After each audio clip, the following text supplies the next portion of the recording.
हम number system को एक जीरो लेवल से पढ़ेंगे। आज के बाद आपको नंबर सिस्टम की कोई भी क्लास देखने की ज़रूरत नहीं है, क्योंकि मैं आज की क्लास में आपको एक बेसिक लेवल से, अगर आपके पास कुछ भी नहीं आता है तो आप बेसिक लेवल से आज ये क्लास शुरू करते हैं और किस तरीके से नंबर सिस्टम पर एग्ज़ाम में क्वेश्चन आते हैं। सबसे पहले हम बेसिक लेवल से चलेंगे, फिर हम धीरे धीरे से जो हायर लेवल है उसकी तरफ बढ़ेंगे।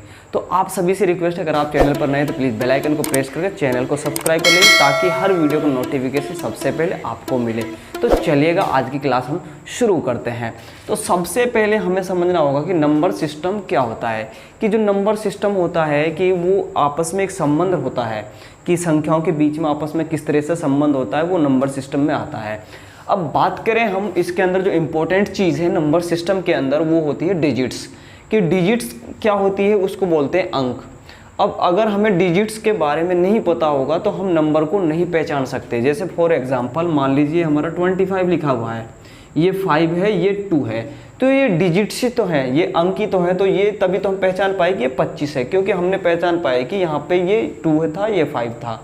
तो यहाँ पे हमें पता चला कि यहाँ पे जो 2 और 5 है वो क्या है, डिजिट्स हैं। और एक्चुअली में जो अंक क्या होता है, जो अंक होता है वो किसी संख्या पद्धति को दर्शाता है। जैसे यहाँ पे 25 है। अब बात करें जो डिजिट्स हैं कहाँ तक हम इस्तेमाल करते हैं, 0 से लेकर 9 तक हम डिजिट्स इस्तेमाल करते हैं कोई भी नंबर बनाने के लिए, है ना। क्योंकि इन्हीं नंबर का यूज़ करके, इन्हीं नंबर का हम इस्तेमाल करते हैं, तभी हम बड़ी संख्या बनाते हैं। अब बात करें हम 1 से लेकर 9 तक, 1 से लेकर 9 तक की जो संख्या होती है उनको बोलते हैं हम सिग्निफिकेंट नंबर। क्या बोलते हैं, सिग्निफिकेंट नंबर, सिग्निफिकेंट नंबर। अब बात करें जो हमारा 0 बच गया, इसको भी आप क्या बोलेंगे, जो 0 है वो हमारा इनसिग्निफिकेंट नंबर होगा, इनसिग्निफिकेंट नंबर। तो सिग्निफिकेंट को क्या बोलते हैं, सार्थक संख्या, और इसको बोलेंगे असार्थक। इनसिग्निफिकेंट मतलब असार्थक संख्या। क्योंकि एग्जाम के अंदर इस तरह का क्वेश्चन दे दिया, बेसिक में पूछ सकते हैं कि जो मतलब 0 है वो कौन सी संख्या होती है, तो आपको पता ही है डेफिनेटली कि जो 0 होती है वो हमारी इनसिग्निफिकेंट मतलब असार्थक संख्या होती है। तो ये तो हो गया हमारा डिजिट्स की बात। अब हम थोड़ी आगे की तरफ चलते हैं कि डिजिट्स किस तरह से बनती है, किस तरह से इसका इस्तेमाल संख्याओं के अंदर किया जाता है। तो चलिएगा हम इन संख्याओं के आगे भी पढ़ेंगे किस तरह से हमें इनको इस्तेमाल करना है। तो देखिएगा अब हम देखते हैं कि किसी संख्या के अंदर इस डिजिट्स की वैल्यू क्या होती है। The value of digits, value of digits in number. मतलब आपके पास कोई संख्या लिखी हुई है, उसमें उस डिजिट्स की क्या वैल्यू है। अब हम जो वैल्यू है डिजिट्स की वो 2 तरह से पढ़ेंगे। मान लीजिए हमारे पास ये कोई संख्या है 325, ये हमारे पास कोई नंबर है। अब इन जो हमें यहाँ पे 235 लिखा हुआ है, इसको हम 2 तरीके से पढ़ेंगे कि मतलब यहाँ पे जो डिजिट्स ये लिखे हुए हैं 2, 3, 5, ये नंबर के अंदर है, तो यहाँ पर इन 2, 3 और 5 की क्या एक्चुअल वैल्यू है क्या। तो सबसे पहले हम जो पढ़ेंगे इसके अंदर, जो डिजिट्स के अंदर, वो आती है फेस वैल्यू। क्या आती है, फेस वैल्यू। तो फेस वैल्यू को बोलते हैं जातीय मान। क्या बोलते हैं, जातीय मान। अब एक्चुअली में जो फेस वैल्यू मतलब जातीय मान क्या होता है, फॉर एग्जांपल आपसे यहाँ पे 3 की फेस वैल्यू पूछ रहा है, कि आपको क्वेश्चन दे दिया, आपसे कहेगा भाई यहाँ पे जो 3 लिखा हुआ है मतलब 3 लिखा हुआ है, इसकी जो फेस वैल्यू है जातीय मान क्या है। तो मैं आपको बता दूं, सबसे पहले जैसे हम शीशे के सामने खड़े होते हैं तो शीशे में क्या दिखाई देता है, तो सबसे पहले क्योंकि जैसे शीशे में हम सामने खड़े हैं तो हमें तो दिखाई देंगे उसमें। तो फेस वैल्यू का सिस्टम भी वही होता है कि फेस वैल्यू खुद एक वैल्यू होती है। जैसे मान लीजिए यहाँ पे 3 की फेस वैल्यू पूछी गई है तो वही उसी की फेस वैल्यू होगी। अगर यहाँ पे 5 की फेस वैल्यू पूछी जाएगी तो 5 की फेस वैल्यू एक्चुअल है वो 5 ही होगी। अगर 2 की पूछी जाएगी तो जो फेस वैल्यू होगी 2 की वो 2 ही होगी। तो कहने का मतलब ये है कि फेस वैल्यू खुद संख्या को ही कहते हैं। जिस संख्या के बारे में फेस वैल्यू पूछी जा रही है, जिस संख्या का जातीयमान पूछा जा रहा है, वही संख्या उसकी फेस वैल्यू होती है। अब बात करें हम इसकी जो प्लेस वैल्यू, सेकंड जो इसका टाइप है डिजिट्स के अंदर, प्लेस वैल्यू मतलब स्थायी मान, स्थानीय मान कि ये क्या होता है। अब प्लेस वैल्यू और जो स्थानीय मान है, इसको पहले समझने से पहले मैं आपको कुछ एक चीज़ ऐसे बताऊंगा। सबसे पहले हम इस वाले डिजिट्स की बात करें तो ये पहला इकाई का अंक है, मान ले ये है इकाई, ये तो आप सभी ने बचपन में सुना ही होगा। इसको बोलते हैं दहाई, मतलब दूसरे नंबर पर इसको बोलेंगे तिहाई, है ना, तिहाई। मतलब इसको बोलेंगे यूनिट, इसको बोलेंगे 10 डिजिट, 10th, इसको बोलेंगे 100th। तो उससे जो आगे आएगी वो 1000, 10,000, इस तरीके से। अब हमें क्या करना है, फॉर एग्जाम्पल हमें कोई क्वेश्चन इस तरह से दिया हुआ है, ये हमें कोई क्वेश्चन दे दिया और इसमें कहा कि ये हमें कोई संख्या दे दी, मतलब 6 है, ये हमें यहाँ पे 6 की प्लेस वैल्यू निकालनी है, मतलब स्थानीय मान निकालना है। स्थानीय मान क्या होता है कि कोई भी जो अंक लिखा हुआ है, कोई भी संख्या लिखी हुई है, वहाँ पर उस डिजिट्स का, उस अंक की एक्चुअल वैल्यू क्या है, मतलब उसका वास्तविक मान क्या लिखा हुआ है। तो अगर हम यहाँ पे देखें तो यहाँ पे जो 6 है वो दूसरे नंबर पे लिखा हुआ है ना, ये फर्स्ट, सेकंड, थर्ड, फोर्थ, इस तरह से तो है। तो इसको बोलते हैं हम वंस डिजिट, मतलब यूनिट डिजिट बोल सकते हैं, और इसको बोलेंगे 10th डिजिट, मतलब दहाई इकाई, और इसको बोलेंगे 100th डिजिट, और इसको बोलेंगे 1000। तो हम यहाँ पे बात कर रहे हैं 6 की जो प्लेस वैल्यू क्या होगी। तो यहाँ पे सबसे पहले क्या करोगे, 6 लिखोगे इन 2 में, तो यहाँ पे कौन से नंबर पे लिखा, दूसरे नंबर पे, तो इसका मतलब 10th डिजिट है, तो 10 से मल्टीप्लाई, तो यह हो गया 6। तो इस तरीके से आप किसी भी संख्या की स्थानीय मान निकाल सकते हैं। अगर आपसे यहाँ पे 2 का पूछा जाए तो इसका मतलब 2 इन 2 में 1000, क्योंकि यहाँ पे तो जो इसकी पोजीशन है वो 1000 पोजीशन दी हुई है।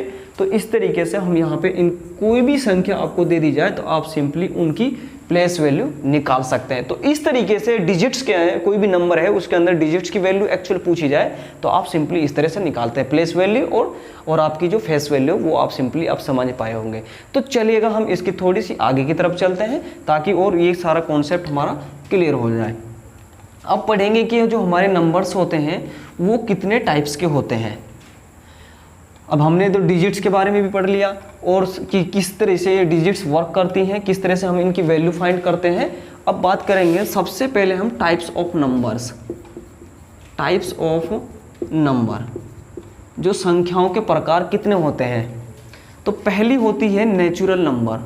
क्या होती है, नेचुरल नंबर, इसको बोलते हैं प्राकृतिक संख्या, प्राकृतिक संख्या।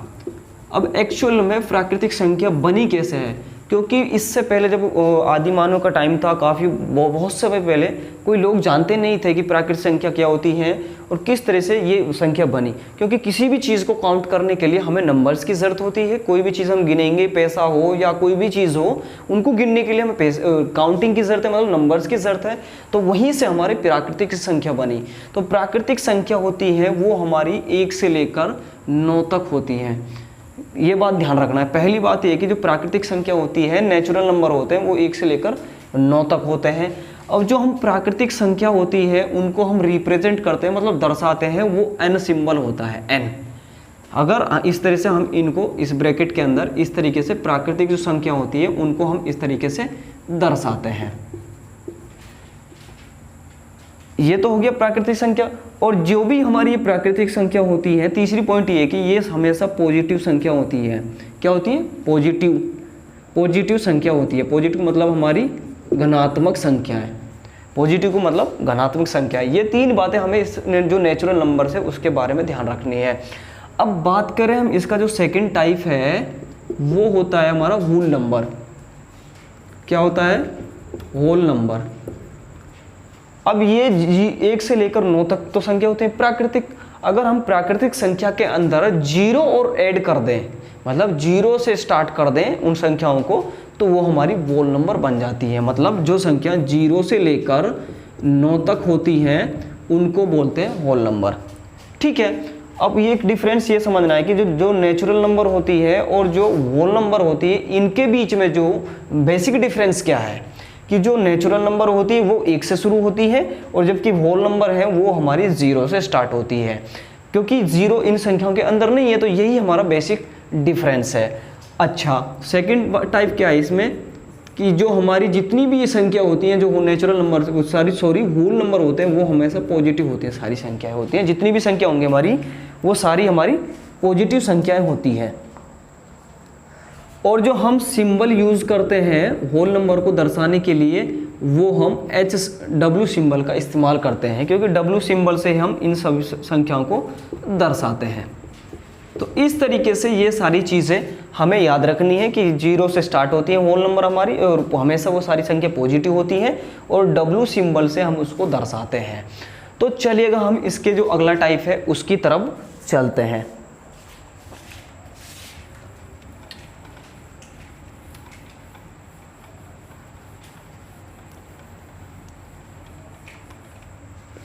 बात करें हम इंटीजर की,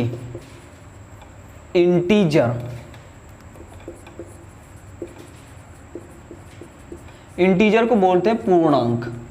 क्या बोलते हैं? पूर्णांक। अब पूर्णांक का मतलब हो जिसका पूर्णार्थ निकलता हो। अब हम बात करें जो इंटीजर एक्चुअली में होते क्या है, हमने नेचुरल नंबर भी पढ़े, होल नंबर भी पढ़े। जो संख्याएं नेचुरल नंबर मिलकर और होल नंबर मिलकर, दोनों संख्या प्राकृतिक संख्या है, और जो हमारी पूर्ण संख्या है वो आपस में मिलकर जो भी नंबर बनाती है, और उनका जो घनात्मक संख्या बनेंगी, जो उनकी नेगेटिव संख्या आपस में मिलकर बनेंगी, तो उनको बोलते हैं इंटीजर। जैसे कि मान लीजिए हमारे नेचुरल नंबर हैं, हम दोनों मिला के बना रहे हैं, तो 0 1 2 3 4 5 6 7 8 9, जो ये तो हो गई उनकी पॉजिटिव संख्याएं। अब जो इनकी नेगेटिव संख्याएं हैं, मतलब जो ऋणात्मक संख्याएं हैं, -1 -2 -3, मतलब हम कहने का मतलब ये है कि इन्फिनिटी से लेकर -इन्फिनिटी तक जितनी भी संख्या होती है वो सारी हमारी इंटीजर होती है, मतलब पूर्णांक होती है। ये बात समझ में आई? क्योंकि ये बात हमें यही ध्यान रखनी है कि पॉजिटिव इन्फिनिटी से लेकर नेगेटिव इन्फिनिटी तक जितनी भी संख्या बीच में आएंगी वो सारी हमारी इंटीजर के अंदर काउंट होती है। तो चलिएगा हम अब आगे की तरफ चलते हैं, किस तरह से जो ये इंटीजर्स हैं ये किस तरह से डिवाइड किए गए हैं। अभी तो हमने पढ़ा कि जो संख्याएं होती हैं उनकी डिजिट्स किस तरह बनाई थी। अब हम चलते हैं कि किस तरीके से ये जो हमारी संख्याएं होती है, इंटीजर्स हैं, इनको किस किस तरीके से डिवाइडेड किया गया है। तो सबसे पहले हम बात करेंगे कि जो इंटीजर्स है वो भी दो टाइप का होता है। एक तो होता है पॉजिटिव इंटीजर और एक होता है हमारा नेगेटिव इंटीजर। ये तो आई होप सभी को लगभग पता ही होगा। मतलब इसको बोलते हैं हम घनात्मक संख्याएं, और इसको बोलेंगे ऋणात्मक संख्याएं, ऋणात्मक संख्या। ठीक है। जो पॉजिटिव संख्या होती है, मतलब जैसे 4 5 6 7 समथिंग कुछ भी हो सकता है। नेगेटिव की बात करें उसके सामने एक आपको नेगेटिव का निशान देखने को मिलेगा, तो उनको बोलते हैं हम नेगेटिव संख्या, मतलब ऋणात्मक संख्या है। अब बात करें हम इनकी, जो हम यहाँ पे देखेंगे, अब ये क्वेश्चन ये बनता है कि जो हमारा 0 है, मतलब 0 है जो संख्या है, ये एक्चुअल में पॉजिटिव संख्या है या नेगेटिव संख्या है। एक क्वेश्चन ये सबसे बेसिक पूछा जाता है कि आपके ऑप्शन में आ गया कि जो 0 है ये पॉजिटिव है या नेगेटिव, मतलब या ऋणात्मक है या धनात्मक है। तो सबको सिंपली याद रखना है कि जो 0 है ना तो ये पॉजिटिव संख्या है ना ये नेगेटिव संख्या है, क्योंकि ऑप्शन में आपको नन ऑफ दिस दे दिया जाएगा, तो आप सिंपली उस पर नन ऑफ दिस लगा देना है। तो ये हमेशा ध्यान रखना है, क्योंकि अब यहाँ पे प्लस का साइन दिख तो रहा है बट है नहीं, तो समझेंगे कि पॉजिटिव में आएगी नहीं, क्योंकि ना तो 0 पॉजिटिव है ना नेगेटिव है। तो ये सारी चीज़ें ध्यान रखनी है।